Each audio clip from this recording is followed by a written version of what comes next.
Moorlands Sport Extra, the podcast, brought to you by the Moorlands Radio Sports Team and in association with Leek Building Society, awarded the UK's Best Building Society 2023. Hello everybody and welcome to the final edition of Moorlands Sports Extra for 2023. Don't worry guys, we'll be back next year for the podcast. But we're going to start this week's edition of Moorlands Sports Extra, the podcast brought to you in association with Leek Building Society and brought to you, of course, by the sports team at Moorlands Radio, with a look back on 2023. And I'm delighted to say we are joined by our lead commentator, Ian Corbishley. Ian, it's a while since we've had you on the podcast, but thank you for coming on and agreeing to look back on what has been another marvellous year for all of our local footballing sides. Not a problem, Richard. It's lovely to be here and to have a little look back on the events of 2023. It's been a mixed year, I think you'd say, for our local clubs, but it'd be interesting to go back over it, and we can always hope that things will be a lot better in 2024. They will, but we're going to start with some breaking news for this week's podcast. Well, I say it's breaking news. You don't really get breaking news on a podcast because they are meant to be timeless, but we do this weekly, and we are, looking at the current events normally of our local sporting outfits. But Congleton Town have put out a statement, and it reads: "The Bears are roaring with pride as we confirm that we will not be partaking of the European Super League." Ian, I've got to get your immediate reaction to that news from the Cleric Stadium. Disappointing, really. I was hoping to see Barcelona at the Cleric anytime soon. No, I think there's very few clubs who will be saying they will be supporting it. It's something that's driven by the Spanish clubs, and I think we should leave it there, really, because it's not going to happen. And it's even in the revised form that they've now come back with, the A22 organisation who looks after the big clubs. Yeah, because it's surprisingly just really reared its head over the last couple of days, and I've been out and about quite a lot, so not had a chance to take on the news really. But that's for another podcast. That's for someone else to talk about. Let's get on to the important stuff, and that's, as we say, our local football clubs. So 2023, what a year it's been. I mean, we're going to go through all of our local clubs, or as many as we can fit into the next hour or so. Maybe a little bit less, because of course we are coming right up to Christmas. But I've got some notes here and just looking through. I think most of them have got positive and good memories of 2023 when we look back on it. But I think let's start with Leek Town. I've got a second place finish for last season, Staff Senior Cup final, top of the league, under new management who's brought in some really great and fresh, exciting ideas, and the FA Cup run. What's your memories of 2023 if you're a Leek Town fan, Ian? Well, I think certainly in the first half, or the end of last season, if you like, up to April, they've just been disappointed that they couldn't get over the line in the playoffs. Yet again, it was Runcorn Linnets who beat them the previous season, and on an almost identical evening in April to a year before, they went down again, and you just got this sinking feeling that it was like just a complete repeat of the previous year. And it went on even further because Runcorn Linnets, beaten in the playoffs the previous year, were beaten again in the playoffs. So Leek just couldn't get it over the line. And you felt on that evening that things had to change in some way. There had to be a change of players. They needed refreshing on the pitch. And possibly they needed a refreshing change off the pitch as well. And the outcome was that certainly by September time, both of those things had happened. First of all, we saw Neil Baker change his backroom staff. Then he brought in some good young players, tried to change, I think, the age profile of the squad, brought in players like Tom Scully, Tom Riley into the team, Liam Buckley, who's been an absolute revelation this season. So they all came in, and a couple of new goalkeepers came in. Unfortunately, they didn't really work out after Danny Baker had left. And you thought, well, yes, we've got a new squad here, and the season began okay. You wouldn't say that the team were playing flowing football. But then, of course, the news came through, I think, in September after the 4-2 defeat at home to Kidsgrove, that Neil Baker announced his resignation and he was going to leave the club. And I think he'd already decided, whatever the result of that Kidsgrove game, disappointing as it was, he decided the previous weekend after the City of Liverpool game, when League, I think, were 2-0 up and only ended up drawing 2 each, that he would be leaving and handing over the reins. And that's what happened. And in came Josh Braho, who'd been a coach with Neil at Leek, coach for Stoke City under-18s, and he's come in and he's brought a lot of new ideas in, but it wasn't always easy for him in the early days, and he's found things, a little bit tough at times, but now he seems to have found his feet. The team are playing fantastically well for him, and as we go towards the end of the year, at Christmas, he finds himself with a team that's top of the league. Whatever the results on Saturday, they will still be top of the league at the end of the year. Certainly will, and of course that also goes on to Boxing Day as well. But how important is it for Leek to be sitting top of the pile at Christmas, or does it not really matter? It doesn't really matter. It's nice. It's a nice thing to have, but Josh will not be that bothered about it. Having asked him the question really on Saturday after the game against Chasetown. It's the end of the season that matters. Yeah. The team is playing really, really well at the moment. He seems to have got, certainly the forward line, he's got them all firing at the same time. Tom Carr, Rob Stevenson and Dan Trickett-Smith, they're all playing at their best, really. They're interchanging so well.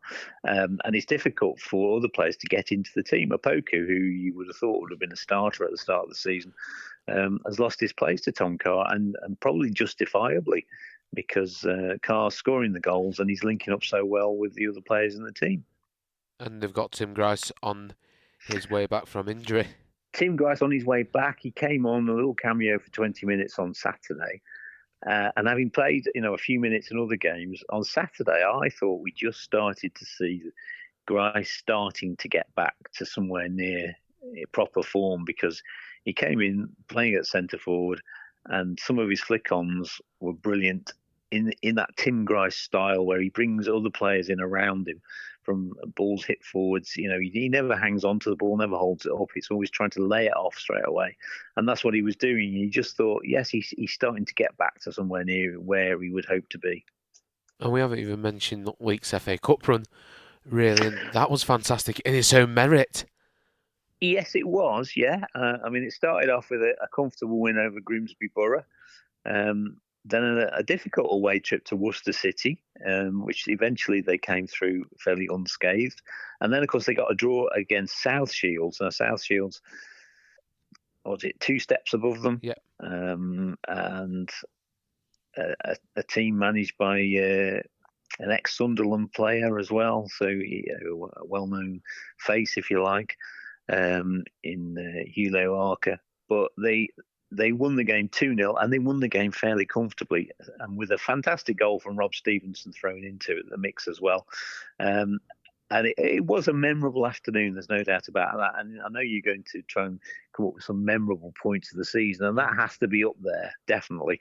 If not top, it's certainly in the top 3, because it was a very memorable afternoon. Even Mr. Dave Stringer, a hard man that he is, was getting a bit emotional at the end of that game after Leek won by 2-0. And then they got drawn, of course, at AFC Fylde, an away tie at a National League side, even though they're struggling in the National League. And for 65 minutes, they definitely matched Fylde. It was 1 apiece. Arguably, they should have had a penalty, which the referee decided not to give, and Fylde got a couple of late goals and won the game 3-1. But it showed that Leek can match teams from higher steps.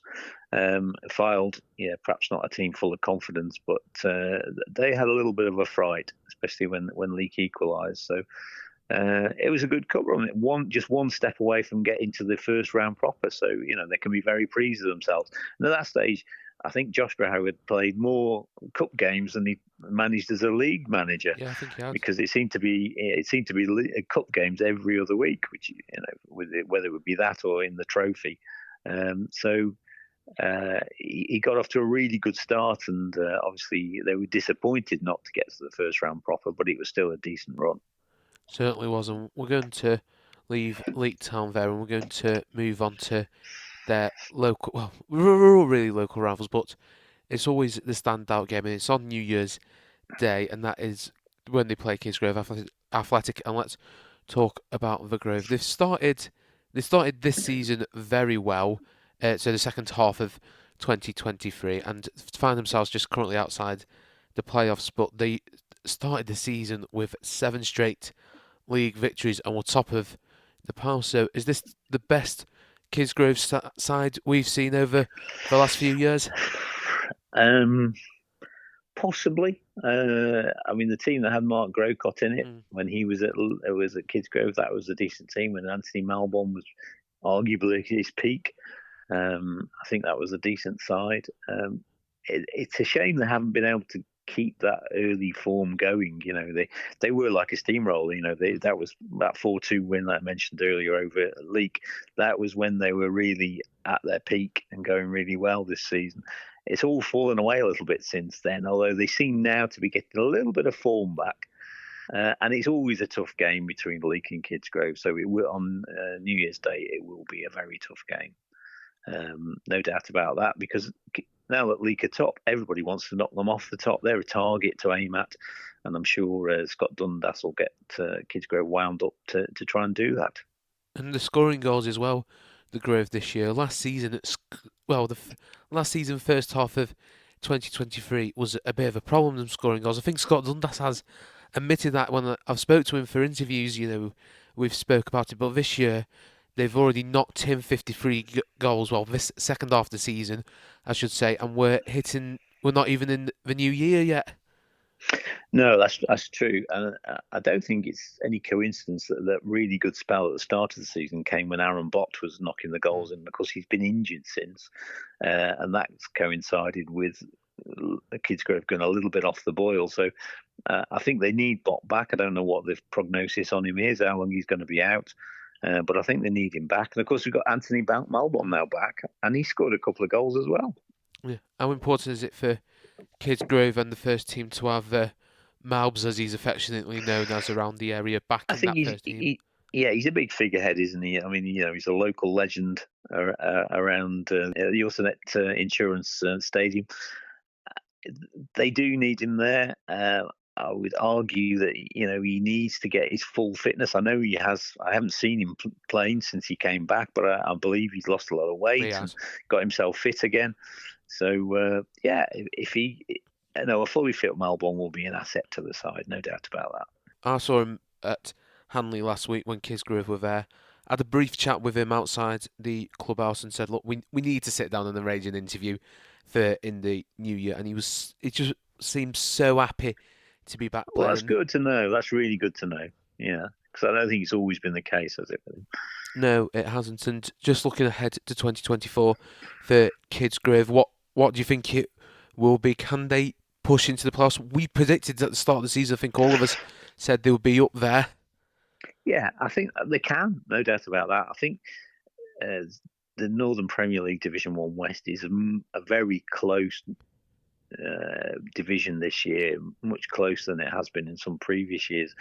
Most teams can beat most other teams on their day, and you've seen that from some of the results that have been coming in. Leek are up the top, but they've had a 5-0 defeat at Runcorn. They've lost more games, I guess, that Josh Brough would really have wanted them to by this stage, but they're still top.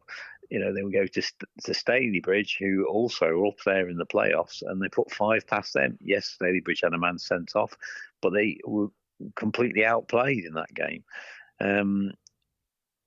every team can beat everybody else. Hensford had a 3-0 win, and they're rock bottom, and they won 3-0. And I think they will not be as poor in the second half of the season as they have been in the first half. They brought some players in, so I think it's going to be a battle down the bottom as well with the relegation places. I think Nantwich need to watch themselves as they're getting closer and closer to those relegation spots. So. I think it is going to be a very close division, and it's going to be a real battle. Kidsgrove could definitely get into those playoff places, though, and certainly if they can go back on a run like they had at the start of the season, and start scoring goals with the freedom that they did then I'm sure they will be in with a shout. It's interesting to see Hensford actually. They got that win against Newcastle Town, but it's interesting to note they look like they're going to be starting 2024 with the best Christmas present their fans could have asked for, certainly back in the summer when it looked like they might not even be potentially playing this season. And they've got some new owners coming in, and I believe they're related to one of the players, so they're going to want to essentially pump the money in potentially for him. Yeah, I think relatively speaking, yes, they will be putting some money in. And from what I saw when they played League, although League eventually ran out 3-0 winners, the first half, Hensford matched them. They were a decent side, well-organised side.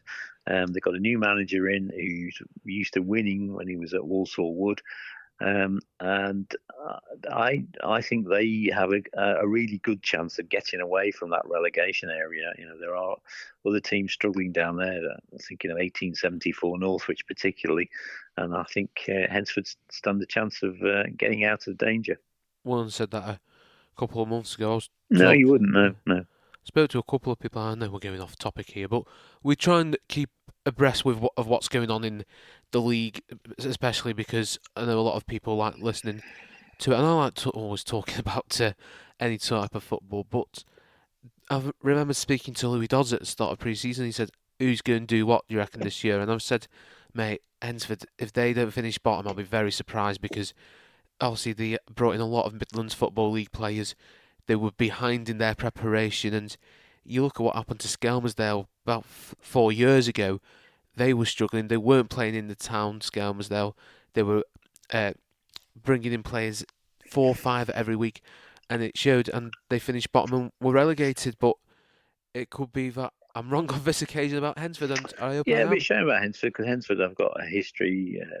They've played at higher levels on a couple of occasions, so and they've got a decent stadium as well. So you'd hope they'd be able to get out of trouble, and I think they will. You mentioned one of the teams who are potentially looking over the shoulder a little bit, and that's Nantwich Town. It was a tough start to the year for the Dabbers. They were relegated for the first time in 37 years. They brought Paul Carden in February, and he had to work miracles to keep that side up, was the reports I've had from the Dabbers, and he was 1 point away from being the miracle worker that they hoped for.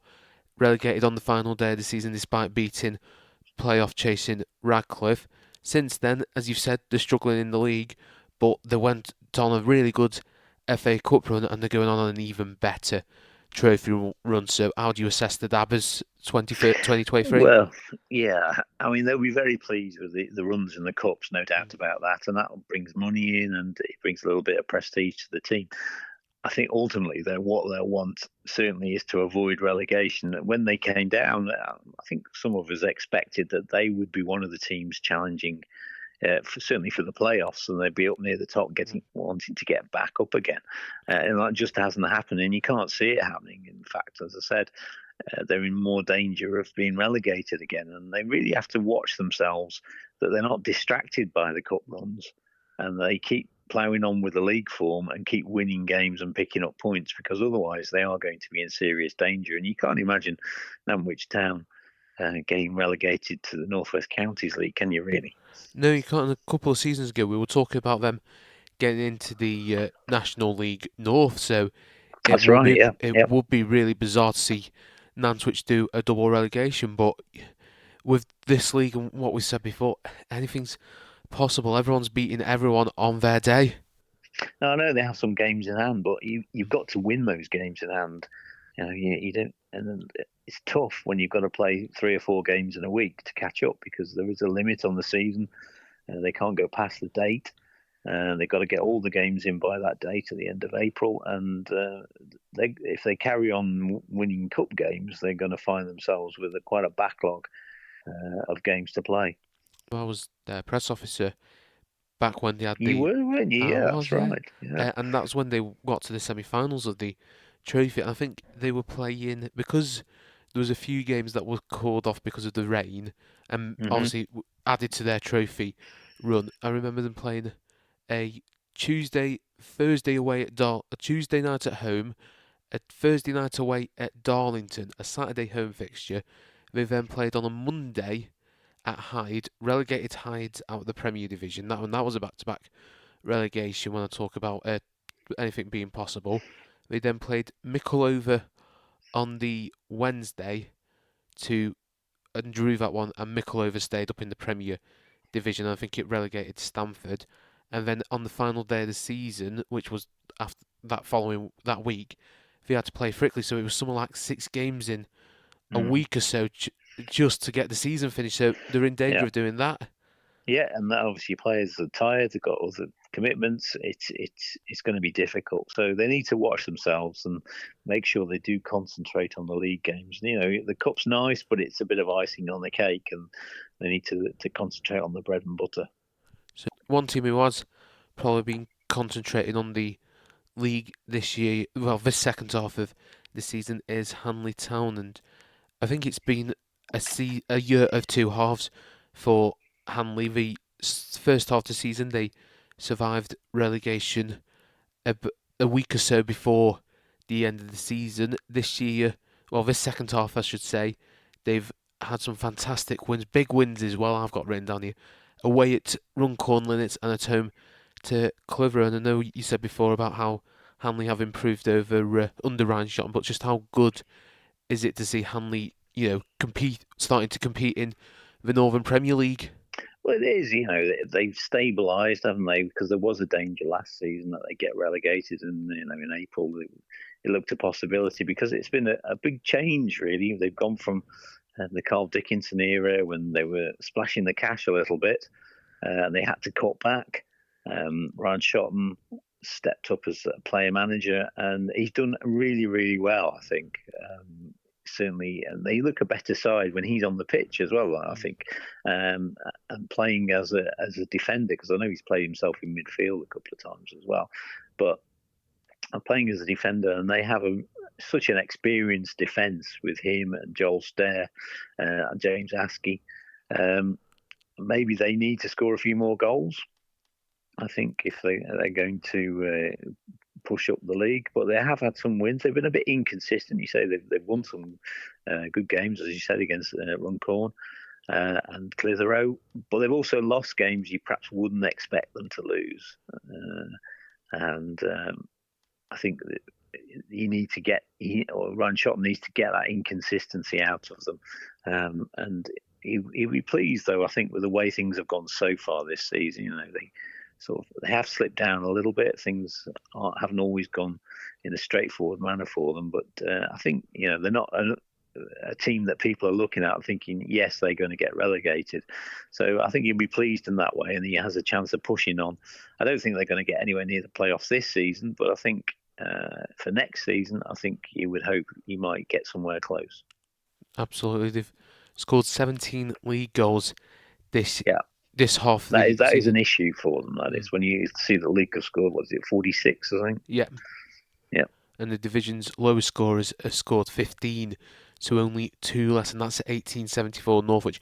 But defensively, you said about it with Shotton, Stair and Askey, they've a rock at the back. They've kept 8 clean sheets in the league, and that includes having to use four goalkeepers already this second half of the year. Yeah, I think you can see Ryan Shotton, Premier League defender, and he's organised his team. He knows how to organise the defence, and that's what he's done, really. He's got the experience there. We saw them, I think, I saw them in a pre-season friendly, and you thought maybe they could get caught out for pace at the back. with a more, shall we say, veteran back line, but that doesn't seem to have been the case. It'd be interesting to see what happens when they come to league. To play Leek, because Leek have a fairly speedy front line. I think that'll be an interesting battle. Yeah, it was an interesting game at the F-Ball Community Stadium. Me and Dave did the game, and Hanley, they were probably the better side for the first 15 minutes or so, but then Leek got into their stride, equalised. I think it was just before half-time. Saul Shotton was sent off right on half-time. Yeah, Dan Truckett-Smith on 41 minutes. Ollie Harrison won it with 15 minutes or so to go. But there is the game coming up at the low-cost roofing Stoke Stadium in the new year. I think it's about late February that the I think it is, yes. the two sides meet. So it's going to be an interesting game, that one. Yes, I think it will be. I think you'll be able to see whether Leek have improved, whether Hanley have improved, and whether they can deal. If Leek have kept their form going by then, because I think with that victory against Hanley, Leek weren't at their best then. It was about the spell where they were stuttering a bit, but they managed to get over the line. And if they're still at their best in February, then it might well be a different sort of game. It will be. And finally, our Northern Premier League West sides. Sorry, I just stuck on a really echo there, but we'll carry on. Newcastle Town, Robin van der Laan stepped down in Marchtown, which caught everyone out by surprise. But, yeah, that was a surprise, wasn't it, really? But they've brought Paul Moore in, and I've got written down results hit and miss at the time. They've, like Hanley, they've gone and got some really good wins, but then they've dropped points, and even in the Staffordshire Senior Cup, I don't think anyone expected them to go out to Stonehalder, but they did. Yeah, they have been up and down. I think I saw one of Paul Moore's first games in charge when they came to Leek. And I have to say, stole the 1-0 win. Leek weren't at their best that day. And James Askey headed in a free kick, and they just defended for their lives for the rest of the game. And Askey organising the defence, you can see why Ryan Shotton wanted him at Hanley. He organised the defence that day, and Leek just weren't perhaps at their best, and they just battered away at them and couldn't get through. And Newcastle got all 3 points. But it has been a bit hit and miss. They started off pretty well at the beginning of the season, but it's tailed away a bit. They've had 1 or 2 defeats. They haven't let the goals in that they conceded last season, because they had some heavy defeats last season. I remember City of Liverpool putting 6 past them, I think, at home.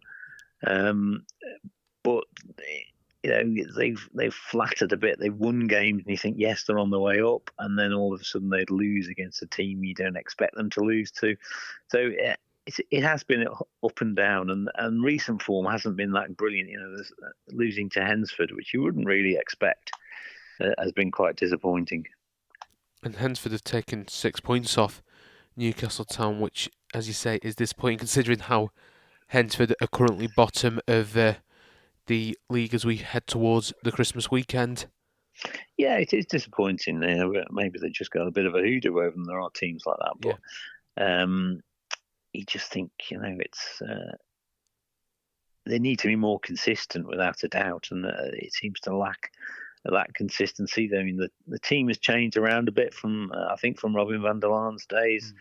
It's a little bit different to what it was. So they'll be a little bit disappointed with the way things have gone so far. Like you say, they've lost to Stonehalder in the Staffordshire Senior Cup. They went down. They just lost 1-0 to Avro. That's no real surprise. But they've managed to win some other games. They beat Kidsgrove 2-1, I think, didn't they? Away from him, yeah. So that was a decent result. They've put couple past Widnes, which is not an easy thing to do because Widnes have got a decent defence as well. But I think that they have struggled, and I think they've still got a work in progress, I think you'd say, really. Certainly so. So what would the aim for Newcastle Town going into 2024? Would it to be avoid slipping down the table and being dragged into a relegation dogfight? Because, as you say, teams are beating everyone, or do you think they should be looking up for a mid-table finish? I think they should definitely be looking up, really. I mean, yes, they are. They're only 5 points off the relegation zone. They've only won 6 out of 17 games this season in the league and scored 21 goals, I think. So, yeah, there is a danger. They're only a point better off than Norwich, having played the same number of games. But, to their advantage, the 3 teams at the bottom, Trafford, Northwich and Hensford, have all played more games than Newcastle. In fact, Hensford have played more games than anyone else. So I think there is a possibility that they could put a little bit of a run together and that they could move up, and we'll see them have a relatively comfortable mid-table season. But you'd expect Newcastle to do a little bit better. They would hope to do a bit better. They've still got some tough games to come. So they finish off, I think, at Chase Town at home, which defensively they didn't look great on Saturday, but they've had decent form this season. They've still got to go to Stalybridge, Leek at home, Whitton, who'll be pushing, I think, for a playoff place, and of course they've got Kidsgrove as well. So, and then a big one, of course, on Boxing Day, they've got Leek away. How big is Leek versus Newcastle Town on Boxing Day then? It should be a decent crowd, definitely. Yeah. I know Newcastle, that is one of the problems they have. They don't get people through the gates, but say they got all 3 points at Leek last season. I'm sure they'll be hoping that Leek are having a bit of an off day and they can get all 3 points again. You'd expect Leek certainly to be the favourites, but who knows? You get some funny results over the Christmas period sometimes. So I'm sure Newcastle will be hoping that they can nick at least a point and hopefully 3. And then they've got Hanley then on the 1st of January at home, which again another local derby. So it's tough. That's the problem with having so many local teams in this division. The local derbies come up all the time. They do, and I think they've worked out there's 24 derbies for our sides this year, which when you think about the Northern Premier League West, it's such a rarity, the Staffordshire sides having it, because about 15 years or so ago when I started watching the Northern Premier League, it was such a Lancashire-based division. You had Clitheroe, okay, we still got them, Chorley were there, Bamber Bridge, Rosendale United, Salford City weren't too far, then you got FC United of Manchester. It seems now that the division has certainly gone south in terms of geographical. Geography. It is a geography, not quality, yes. Right. Yeah, you're right. There is a preponderance of Midland sides in there, all the way down to Chasetown. So there's a lot of Staffordshire sides, and Hensford, of course. Lots of Staffordshire sides in the division, and slightly less in the northwest sides. But I think it's maybe something that the local leagues need to look at, because obviously there's been problems in the Midland League and the Northwest Counties League, so it is a bit of a problem when teams start doing better, but the leagues can't say who's going to do better and who's going to do worse, can they? So it's just the way it works out sometimes. It is, and we'll probably touch on all the issues in the Northwest Counties Midlands League shortly. This is the Moorlands Sport Extra podcast in association with Leek Building Society, rated the UK's best building society 2023, serving the community and its members for 160 years. The Classic Hits Chart. We're compiling a very special listener chart, and we need your help. We're looking for your favourite 2 pop songs from the last 70 years. It can be any 2 songs from any of the last 7 decades. To tell us yours, go to our website, moorlandsradio.co.uk. Then listen in to our very special listener chart, where we'll count down your favourite songs on Boxing Day from 10 a.m. All the best tunes and some big memories. This is Tony Mullins with the Classic Hits Chart. Tony's playing your favorite hits.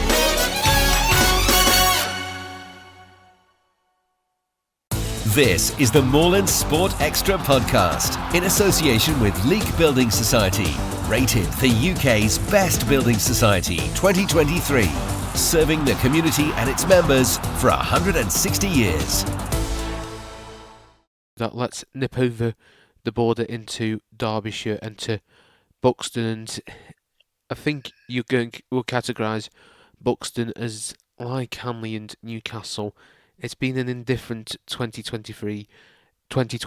They had a fantastic first half of the year. They went on that unbelievable run. I think they went from just before Christmas 2022 right through to Good Friday, unbeaten under the then new manager Craig Elliott. They then went to Chester on the final day of the National League North season, sitting in the final playoff place, lost 4-0, missed out on the playoffs, and then this season they've been up and down. Feels like they take one step forward and then go two back, sort of thing. Well, yeah, I mean, they're still in there. They got promoted a couple of seasons ago. They're still in. They're 15th at the moment. They're 6 points off the relegation zone, so it's not fantastic. But I suppose if you're a Buxton fan, you think, oh, we got into the playoffs, we can push on. We'll be definitely there again this season, and it just hasn't happened. They're 12 points? No, 7 points off the playoffs at the moment. 6 points off the playoffs at the moment. So they've got a way to go. It's not inconceivable, but form-wise, it's not been fantastic. They seem to be able to score goals, okay, but I think they were conceding maybe too many at the moment. Their goal difference is better than most of the teams around them. So I don't think they're too far off, but they just need a bit of tweaking. Yeah, sorry, I'll just pull the league table up, and as you say, they've got a goal difference of +8 around them. Banbury United, who sit one below them, have a goal difference of -13. They did concede 4 goals on Tuesday night in the 4-1 defeat. Did Banbury. Farsley Celtic are on -4. Boston United -1. Warrington 12 +2. Spennymoor Town above them in 11th -1. 10th place Scarborough Athletic on 1. Alfreton Town are on 11, and they've got a couple of games to catch up on because of their FA Cup exploits. And then even in the playoffs positions, you've got Hereford. Even Super Chorley +12. That is actually impressive. I actually looked at the league table for the first time in a long time for the National League North, and I actually didn't realise Chorley were third, let alone on a goal difference of 12. Keep an eye on them. Yeah, but I think Buxton fans will be a little bit disappointed with the way things have gone this season. Maybe they overachieved a bit last season. I think you think the first season into the league, they just want to consolidate, get a solid middle of the table position, and they did a lot better than they expected. So maybe the expectations were raised a bit too much for Buxton fans, and this is a more realistic place that they should be in the league. But Diego Di Girolamo, our hero, or certainly Tony's hero, scored. Well, he's back scoring the goals. He wasn't even in the side much of last season, was he? But he's top scorer this season, I believe. Yeah, and he hit his 100th goal for the club recently, which is pleasing to see. Yeah, of course it is. Yeah, I'm sure it'll make Tony very happy. But yes, I mean he's scored goals for a few seasons, hasn't he? So he's a bit of a Buxton legend these days. He is. He's certainly putting himself in the Hall of Fame at the Tarmac Silverlands Stadium, and we're going to move back down through Staffordshire and over to Cheshire, and we've really got to talk about this, and this is probably going to be one of the biggest sections we're going to talk about because of what they've done this year. It's your town where you reside, Congleton Town. It's the home of the famous Congleton Town burgers, and what a season. They're famous in the Richard Scott household, certainly. Yeah. What a year it has been for Congleton Town. FA Vars semi-finalist, Macron Cup winners, Cheshire Senior Cup winners, top of the Midlands Football League at the moment, and there's probably stuff I've missed out on that list for the Bears. So, as a man from Congleton, what's it been like for the Bears? Well, of all the teams that we cover, I think Congleton are the one who are you could say, are the most on the up at the moment. Yeah, you could say Leek are doing pretty well. I think Congleton, from where they've come from, when I went there, it's got to be 10 years ago now, and they were getting 60, 70, 80 people to watch them. And now they're the best supported side in the Midland League. Yes, the Midland League doesn't get massive support, but they're regularly getting 300 people, which was unheard of in those days, absolutely unheard of, because they've got a winning team and people want to be associated with winning teams. And as you say, last season was a fantastic season for them. FA Vase semi-final, they were penalties away from getting to Wembley in the semi-final against Newport Pagnell. They won the Cheshire Senior Cup for the first time. What was it, 1935? Was it? Well before I was born, anyway. Well before I was born as well, Richard. When they beat Altrincham on their own ground to win it. And then they also beat Bacup Borough at the end of the season to win the Macron Cup. It's been a fantastic season now. They lost some players over the summer. Some important players, really, in some ways. Tom Pope, of course, perhaps the most well-known of those, who's gone to Witton. Georgian Saka, James Griffiths from the midfield. They lost all of those, but they've replaced them. And they've replaced them with good players. And now after a slightly rocky start, they lost a couple of games, and you thought, oh, what's going on? They're top of the Midland Premier League. So they've moved leagues. They've come out to the North West Counties League. Didn't argue about it in the way that some other clubs did. They said, yep, this is what we're going to do. I think they felt, we're only going to be there for 1 year. We'll just put up with the travelling, put up with the lack of away fans coming to our ground, and we'll just go and win this league. And that's what, at the moment, they're in the process of doing. They're doing really well now.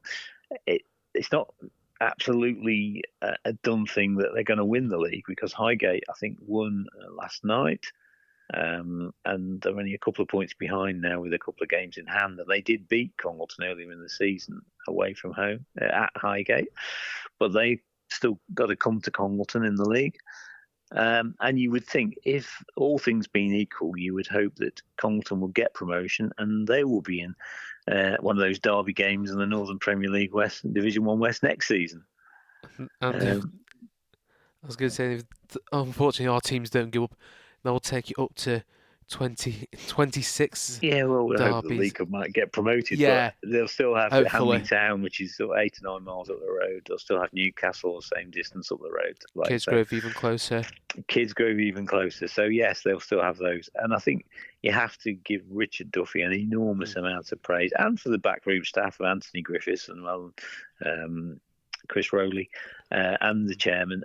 They've all done a fantastic job there, and the club really is on the up, no doubt about that.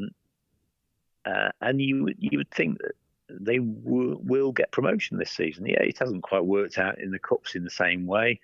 They went out of the Vars. They went out to Lincoln United, wasn't it, last week, which is a bit disappointing. You were there. What was it like, Richard? Well, it was one of them, and I was talking about this on the Congleton Town podcast last week. I was saying to Adam, who runs that, like, I know Adam very well. Yes, he did. He did actually mention that he knew you. They gave Lincoln a 2-0 head start inside the opening 15 minutes, and after that, it was always a mountain to climb. Had they not done that and maybe got going on kick-off, could it have been a different story? Because Congleton, after going 2-0 down, was certainly the better side and had the chances. Pulled one back on 65 minutes through Max McCarthy, who I think scored in every game since his return to the club from Avro. And then it looked like if anyone else was going to score, it was going to be Congleton. Carl Dickinson forced the goalkeeper Steggles into a good save. Danny Cox had a chance that the keeper turned round the post. George Sankey should have scored. He went through on goal, but I think he took a bit too long to pull the trigger. When if he'd taken it first time, it could have resulted in a goal, or certainly the keeper could have saved it. It could have bounced out to a player in the penalty area and scored. And then, of course, there was the chance right at the end, a corner for Congleton. Up went Dave Parton. Ball was swung in. Darren Chadwick headed it across goal. The former Leek Town captain fell to Parton, and he got his header. And I think everyone in the ground thought this was going to end up in the one place that the Lincoln fans, of course, didn't want it to go. Congleton fans would have loved it to have gone, which is the top corner. Unfortunately, football doesn't work always like that, and roles were reversed, and it was the Lincoln fans who were the happier. And with that, Congleton went out of the Vars. But if they were to have gone out of the Vars, well, they have gone out of the Vars. But if they are to go on to win the league, having gone out of the Vars, a bit disappointingly to how they would have wanted, I think it would have all made it worthwhile. Yeah, I think it would, but I think I think the league is the main target for them this season, rather than the cup runs are great. They could bring publicity, they bring money into the club, but like we said with Norwich, they need to concentrate on the league. They need to get the League One and get themselves into a higher division, get themselves into the Northern Premier League, because that is the aim. And I think they're on course for that. I really do. You mentioned Max McCarthy, who I think is a great signing. He hasn't got the experience of a Tom Pope, but he's much more mobile. He's going to score your goals. They've made some really decent young signings. I know that Marco Fragapani, the young fullback who's really in place from Saka, he was only 18 this week. Yeah, he's been playing. He's 17 years old, and he's been playing. And he's been playing really, really well. But I must admit, I thought he was older than that. But it was his birthday this week. He was only just 18. So happy birthday to him. And just going nip back to March, April time, me and you were at the Cleric for the visit of Bury in the FA Vars quarterfinals, and then of course we were Newport in the semi-finals. What was that like when they got the penalty shootout win first of all against Bury? Because I don't think many people had them down to win that game. They didn't. Of course, Lewis Short got the winning penalty. Another player they've lost this season. He got the winning penalty. Dave Parton made a fantastic save. And he definitely is going to be, I think, in the running for our best player of the past 12 months. Because he is undoubtedly the best goalkeeper. He was the best goalkeeper in the North West Counties League last season, and he is undoubtedly the best goalkeeper in the Midland Premier League. He loves playing for Congleton, but he could play at a higher level without any shadow of a doubt. And I'm surprised that perhaps Leek didn't come in for him when they needed a goalkeeper. But anyway, he's happy, so that's fine. But yeah, it was a fantastic atmosphere at both of those games. To win the Bury game, that was such a battle, that one. It wasn't the best game of football in the world, but Congleton kept battling away. They really did keep battling away and managed to win it. Newport Pagnell, we thought that they might just sneak that one. A fantastic goal from Ethan Hartshorn, which was worthy of any cup game. That was, he hit it on the volley. One of the best goals I've seen this season, matched only probably by one that Rob Stevenson scored against South Shields. It was a great game and very disappointing in the end. Big contingent from Newport Pagnell turned up, great crowd. It was a fantastic atmosphere all round. It wasn't. There was a chance right at I think it was with about 5 minutes to go, which, had it gone in, would have sent the Bears to Wembley. And I know, speaking to a few Congleton people, and I do apologise, Congleton fans, for bringing this up again, and that's the Tom Pope header. He made a career out of scoring goals across the keeper with his head, but this one, for some reason, it agonisingly dropped just wide of the goalkeeper's post. Yeah, it would have been a classic Tom Pope goal, wouldn't it? Cross comes in, he's at the far post, heads it in, and he just headed it wide. That's football for you. And I think had it gone to extra time, and we had Russell Watson there, and we spoke to Russell Watson after the game, and he said we did. If the game had gone to extra time, Congleton would have won it because they were out on their feet harder. For most of the second half, or certainly for the last half an hour, Congleton were the better side, and it was only one side that was actually going to win it in normal time, and that was Congleton. And Newport were really hanging on, and they just managed to do it.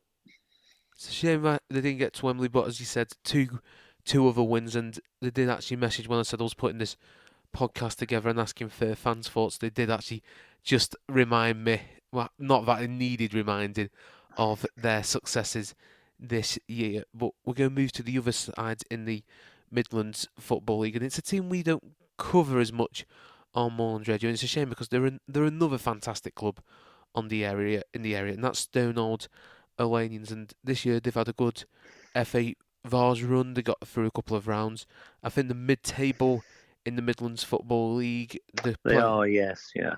And of course in the Staff Senior Cup, as we mentioned before, still having beaten Newcastle. So if you were connected with Stoneold Olanians and you were presented with them sorts of stats and figures, you'd be pleased, wouldn't you?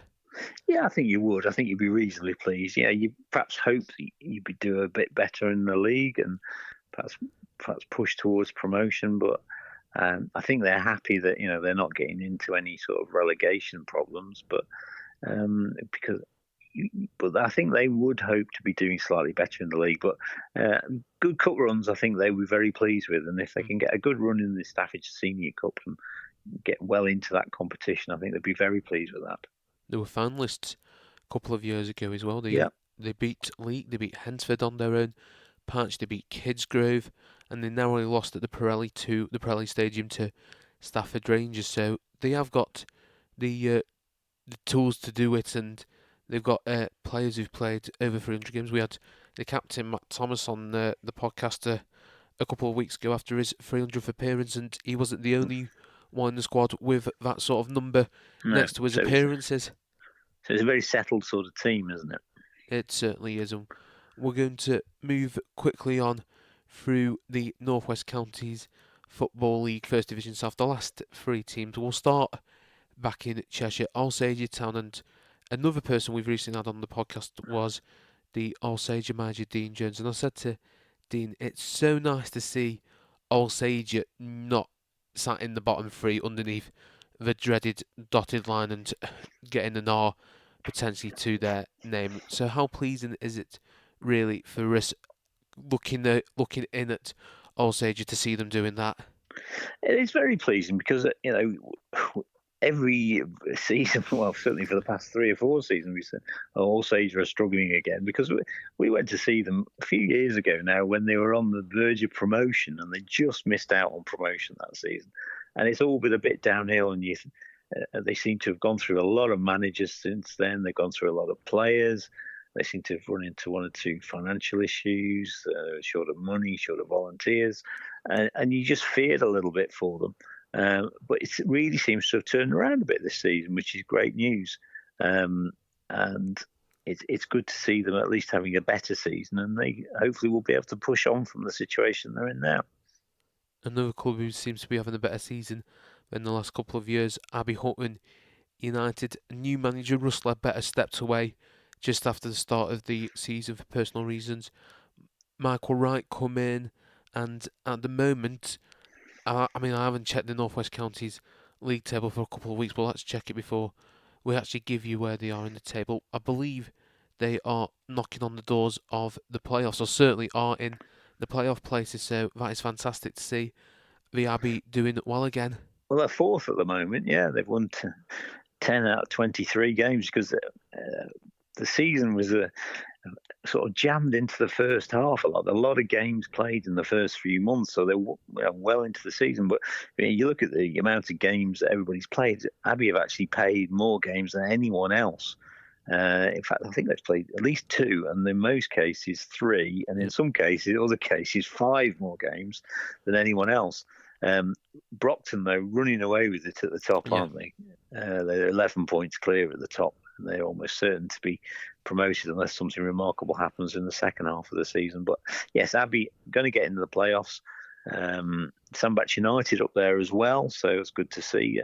They had a slightly rocky start, but they've got games in hand because they had a bit of a cup run. So if they win the games in hand, they will consolidate a place in the playoffs. And you would hope those two will push on and hopefully get promoted. Yeah, hopefully one of them will go up. And you're right about Brockton. They have already accumulated 50 points out of 20 games played. And I saw them in the Staffordshire Senior Cup when they hosted Kidsgrove Athletic in the very first round. And to say they were disappointed to not take a Northern Premier League West side to penalties is an understatement, because they were fantastic that evening. I think they took the lead, they went 2-1 down, pulled it back to for 2-2 to 3-3 as well. And then in the final minute, Kidsgrove went and won it. And this was when Kidsgrove were on that good run of form they've had. Yeah, that's right. Yeah. Yeah, they're obviously a decent side. I haven't seen Broxton play, but they're obviously a decent side. They've only lost 2 league games out of 20 all season, and they seem to score goals for fun. They've scored 65 goals in 20 games, so better than 3 goals a game for half a season. That's pretty good going.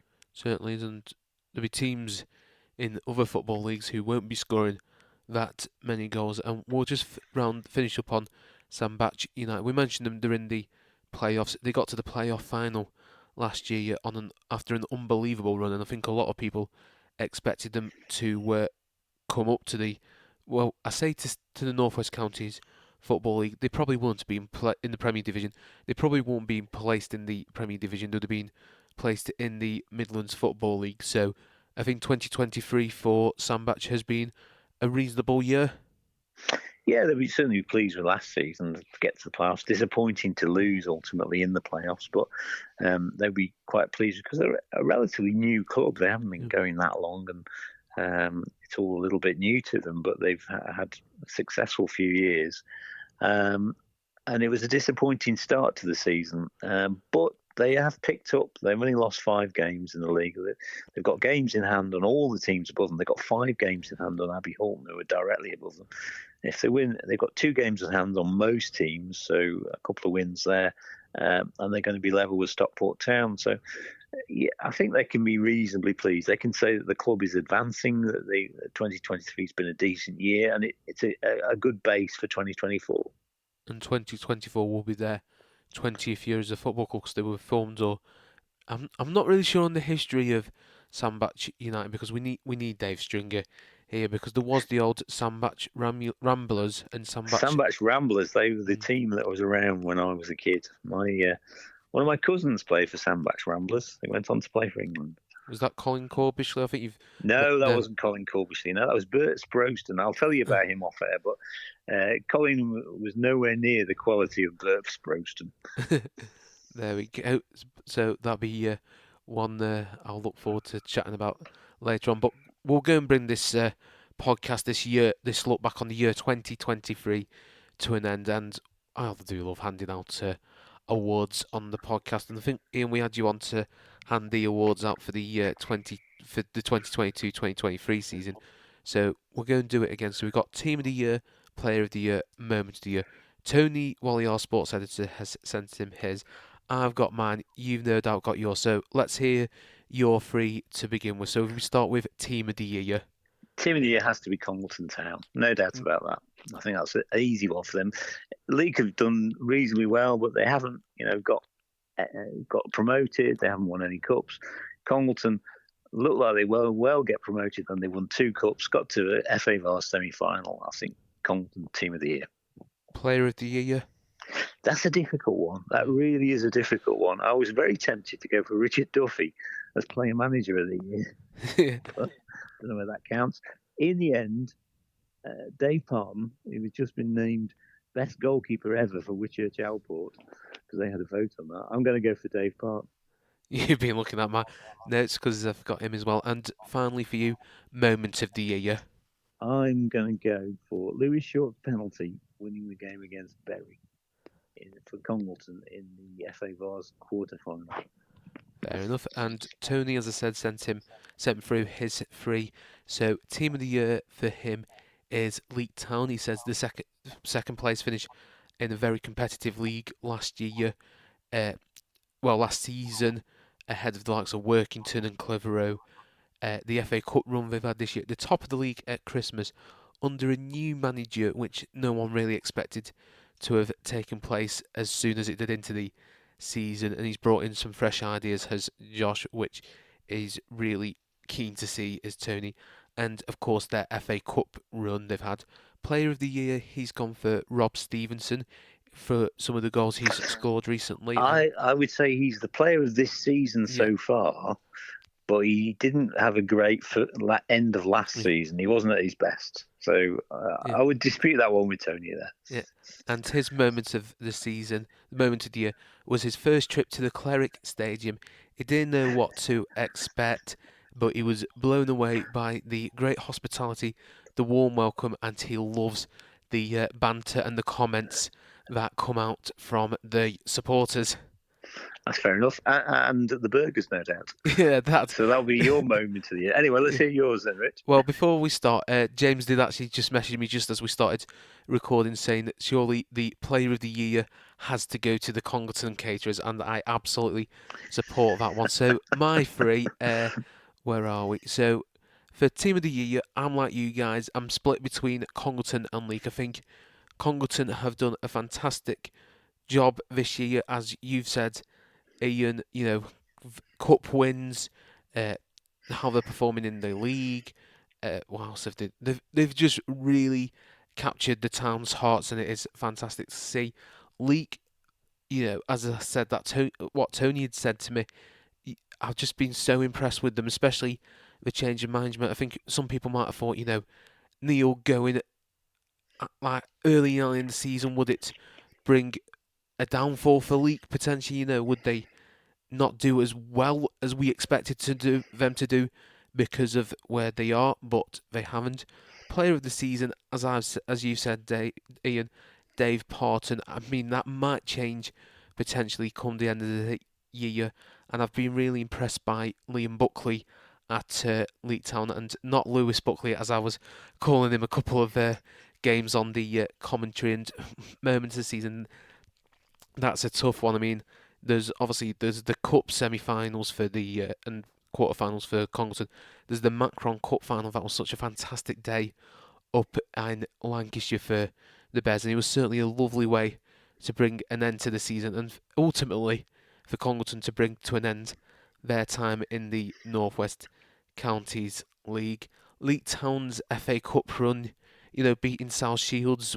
It was on in the clubhouse. I was at Congleton Town that day. All the Congleton Town players were sat round watching it. I was sat with Rich Duffy, and we were just talking about football whilst watching it. And I think for the town, the feeling when that full-time whistle went, and we heard it in yours and Dave's commentary that afternoon. I'm trying to think of the words. The momentous moment that it was. You could really. There was a lot of emotion involved in that, because we'd commentated, or I commentated on 2 playoff defeats, and it was so nice to see League play well in a very big game and come out on top, and to play so well and to match a team from, as I said, 2 steps above them, and to match and outplay them. Yeah, it was great. It wasn't. I know exactly what you mean, because we cover League extensively, and we were there, as you say, Ian, for those semi-final defeats, and we felt it as much as the players did, as much as Neil Baker and John Eales and everyone else connected with the club, and we always thought, are League going to ever get promoted? And hopefully, I really do hope this for them, that they do get promoted, just because of what they've had to go through over the last 3-4 seasons with COVID. But to go on to win that game was fantastic. But then there's other great moments. That day I did my first commentary game, and I remember standing outside the clubhouse after the League game and finished, going, my God, it's my turn now to go and do a commentary. It's on FM radio. It's prime time for sport, 3 p.m.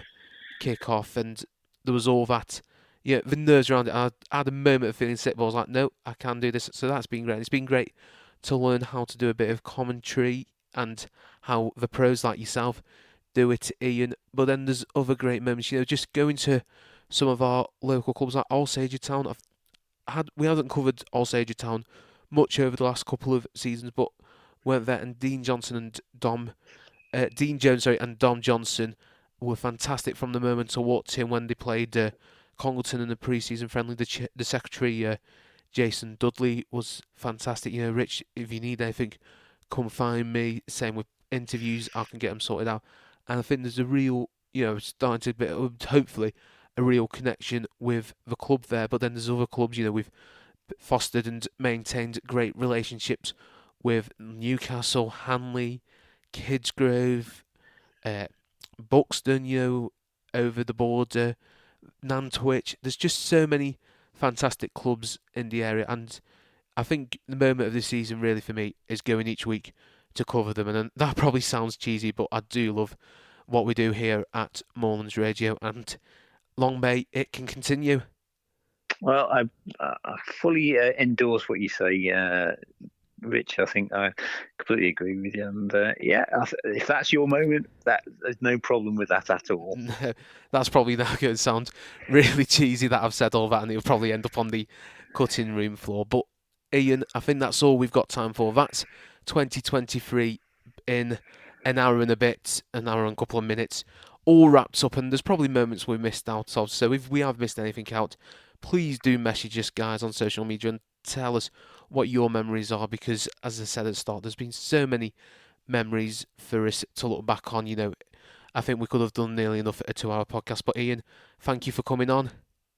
Not a problem. And let me just say Merry Christmas and a Happy New Year to all our listeners, and carry on listening to us in 2024. Absolutely, I echo that entirely. This podcast will be taking a break over the Christmas week. I'm going to put my feet up and enjoy a mince pie or two alongside a Congleton burger. But we're on air over the Christmas holidays. We've got this Saturday, we've got commentary from Widnes versus Leek Town, Congleton Town versus Stourport Swifts for one last Congleton burger of 2023. Boxing Day, as we've mentioned before, we have got the first of two local derbies. We've got Leek Town versus Newcastle. Then on New Year's Day, what a way to start 2024 with a local derby. It's El Staffico as Leek Town go to Kidsgrove, hoping to avenge that 4-2 defeat and start 2024 in the right way. So you can listen to us on the Saturday Sports Show in association with Leek Building Society on 97.3 FM, 107.3 FM, DAB, on the app, online, on your smart speaker, anywhere you can listen to it. We've got the Tuesday night show as well. James Marsh does a fantastic job of hosting that. We have commentaries on a Tuesday night where there are games that we can get to, and you can listen to them again in the same way as you do on the Saturday Sports Show, in association, of course, with Leek Building Society. And you can get in contact with us on all social medias. We're on Twitter at Moorlands Sports 1, Facebook at Moorlands Radio Sport, on Instagram. You can also listen to this podcast on YouTube alongside any of the interviews that we conduct, whether it be with Josh at Leek, Richard Duffy at Congleton, Scott Dundas at Kidsgrove. Anything we do video-wise, you can watch on YouTube and Facebook, and hopefully in 2024 we'll add more content to the channel. But for now, thank you for listening, and as Ian's just said, have a wonderful Christmas and a happy and prosperous 2024. Moorlands Sport Extra, the podcast, brought to you by the Moorlands Radio Sports Team and in association with Leek Building Society, awarded the UK's Best Building Society 2023.